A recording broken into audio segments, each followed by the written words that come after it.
Imagine this. You're just 15 years old, sitting alone in your bedroom, the glow of a computer screen lighting up your face. Outside, it's a quiet night in suburban Florida, but inside your mind, the quiet is replaced by the hum of code, the thrill of cracking digital locks, and the electric rush of pushing past barriers no one thought you could break. What you don't realize is that in just a few clicks, you're about to stumble into one of the most secure networks in the world and change the course of your life forever. This isn't a movie. This is the real story of John James, a teenager whose curiosity took him to the front lines of the world's most sensitive systems, NASA, the Department of Defense, and beyond. John wasn't your average high school student. He didn't hang out at the mall or spend afternoons on sports fields. Instead, he had a deep, almost obsessive relationship with computers. While his classmates worried about homework or weekend plans, John was exploring digital worlds most people didn't even know existed. From the outside, he looked like a quiet kid, but inside, his mind was a storm of ideas, questions, and challenges he felt compelled to solve. Born in Pinehurst, Florida, John grew up in a modest home with his parents, Robert and Linda James. His father, a skilled programmer, introduced him to technology early. At first, it was innocent. Educational games, simple coding exercises. But it didn't take long for young John to start outpacing what the software offered. By age 6, he was spending hours playing video games, much to his father's frustration. When Robert tried to curb his screen time with parental control software, he unknowingly ignited a spark that would define his son's future. For most kids, those blocks would have been the end of it, but for John, bypassing them was just a new kind of puzzle. A game within the game. He dug into system settings, learned how programs communicated with each other, and discovered that even the unbreakable restrictions had weak points. In beating the controls, he was soon-to just reclaiming his game time. He was building the foundation of a hacker's mind. It was the late 1990s, a time before online tutorials, YouTube, walkthroughs, or endless digital guides. If you wanted to learn about systems and code, you had to go deep, trawling through forums, reading specialized books, and experimenting until something finally worked. John thrived in that environment. He didn't need instant answers. He needed challenges. And as his skill set grew, so did his targets. By age 13, John was exploring networks under the pseudonym Conrad. He wasn't interested in stealing credit cards or making quick money. His motivation was pure challenge. The intellectual adrenaline rush of outsmarting his system.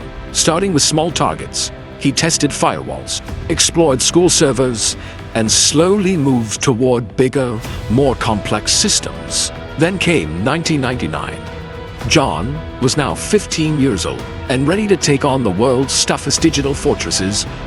First, he broke into Bell Telecom's infrastructure. Then, his own school district's network. These intrusions weren't about causing chaos. They were about proving to himself that he could get in, and each successful breach pushed him to aim higher. The turning point came when John set his sights on the defense. Threat Reduction Agency DTRA.R, a branch of the U.S. Department of Defense responsible for monitoring nuclear, biological, and chemical threats. It was a digital citadel brimming with classified information. But to John, it was the ultimate challenge. He broke in, installing backdoors and packet sniffers to quietly capture over 3,000 emails, usernames, and passwords belonging to military personnel. One set of credentials stood out. They didn't just lead to another secure server. They led straight into NASA's Marshall Space Flight Center. Inside, John found what few people on Earth had ever seen. 13 proprietary software packages worth $1.7 million, including source code used to regulate the temperature, humidity, and oxygen levels aboard the International Space Station. The power was staggering. A single alteration of that code could impact the lives of astronauts orbiting hundreds of miles above Earth. But John wasn't there to sabotage. In his mind, this was about learning, dissecting the code to understand the craftsmanship of government-grade programming. Still, He had just crossed a line from which there was no turning back. What John didn't know was that his massive downloads were causing noticeable slowdowns in NASA's network. Cybersecurity teams spotted the unusual traffic and raised the alarm. Within hours, NASA shut down entire systems to stop the breach. A move that cost the agency thousands of work hours. The hunt was on.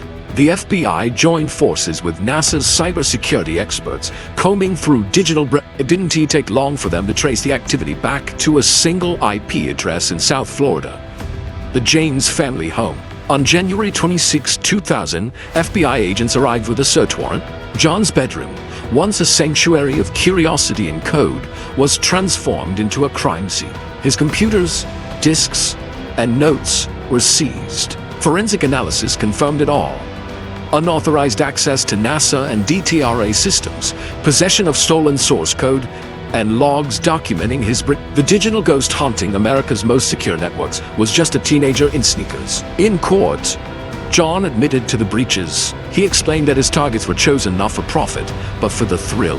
He even criticized NASA's coding quality, saying it was poorly written and worth far less than its estimated value. But intent didn't matter. The law was clear. In September 2000, John became the first miner in U.S. history convicted of hacking into federal systems. He was sentenced to 6 months probation. But the story didn't end there. A probation violation landed him in juvenile detention for 6 months. After his release, the government continued to monitor him closely. Had he been an adult, his sentence could have stretched into a decade in federal prison.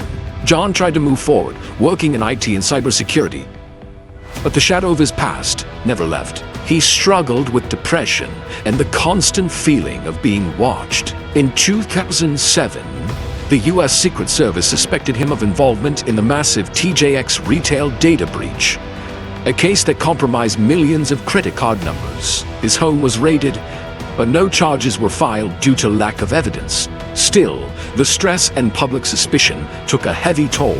In 2008, the pressure became unbearable. At 24 years old, John James ended his life, leaving behind a note that denied any involvement in the TJX case and expressed his deep distrust in the justice system. "I no longer have faith in the judicial system," he wrote. "Perhaps my actions today and this letter can send a stronger message to the public." John's story is a cautionary tale, not of greed or malice, but of unchecked curiosity and the razor-thin line between exploration and crime in the digital age. At 15, he breached networks that billions of dollars in the sharpest minds in the world were meant to protect. His actions forced U.S. agencies to rethink cybersecurity, harden defenses, and take young, talented hackers seriously. Even now, his name echoes in cybersecurity circles. His life is a reminder that talent without guidance can become dangerous, and that in the interconnected web of modern technology, no one is truly untouchable. In the end, John James didn't just hack computers. He hacked the system itself, and for better or worse, it never forgot him.